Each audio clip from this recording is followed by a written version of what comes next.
welcome to Tech Tuesday. This week's sponsor is Torrey Nissan, and joining us, as always, is General Manager Bob Bailey. It's good to have you with you. With us. Whatever. This is a party. It is a party because we have Joyce with us. And Joyce, wait, I don't want to interrupt this. Well, I think Joyce is actually in the market for a new car. She's got this old beater that she's been driving around since 2011. Well, that is old for a car, isn't it? It's starting to age out. Really? Sort of like me. Oh, no, don't ever say that. Never. We never use the word old. No. Never, okay? Ancient. No, we don't use that word either, no. Okay. So this is kind of interest to me, whether you should lease or buy. I've always thought that you want to just buy it and then, you know, deal with it as it comes. But leasing... A lot of people are like that, but, you know, cars are getting so expensive now. Yeah.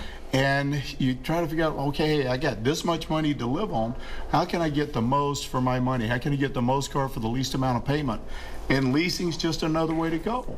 All right. You know, leasing, it might not be for everybody, but it's something that everybody should take a look at. Okay, we've got a video.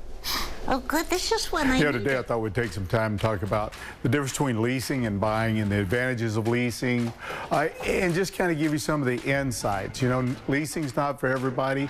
Buying might be a better way to go for you, but I wanted to take the time today to talk about that.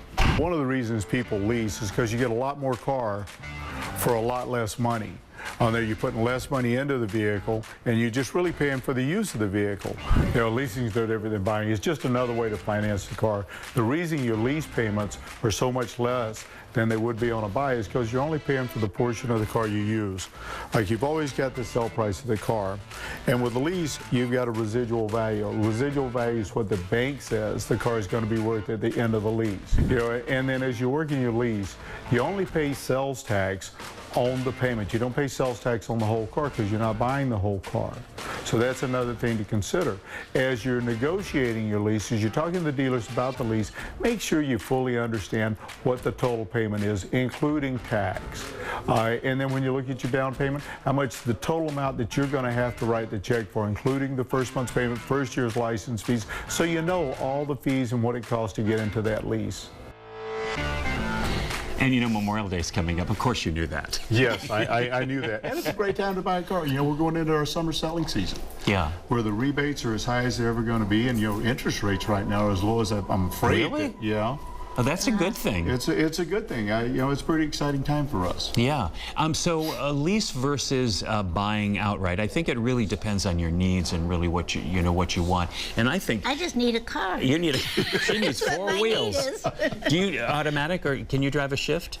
Oh, yeah. Can you? Okay, all right, cool. Yeah. You need to get down to that course thing. Where is that? The BMW. Yeah, you need to get down to there in Really? Thermal. There is one? Yeah. Oh, that'd be fun. Wouldn't that be fun? So, we all should right. all go. We should. That would be a good Oh, trip. that would really be fun. You wear a helmet and all that stuff? Oh, I would do that. Wouldn't that be good? Oh, yeah. All right, well, go see Bob. Please. Bob knows. All right. Thanks, Bob, as always. Oh, I love being here. Thank you. You were such fun, too, as long as... Where are you from, Bob? Originally, Georgia. I could hear that a little bit, because I'm from Virginia. Okay. I go back once a year, at least twice a year, for remedial speech. So I retain it. Oh, they're going to be happy to hear about that, aren't they? We're going to take a break, and we'll be right back.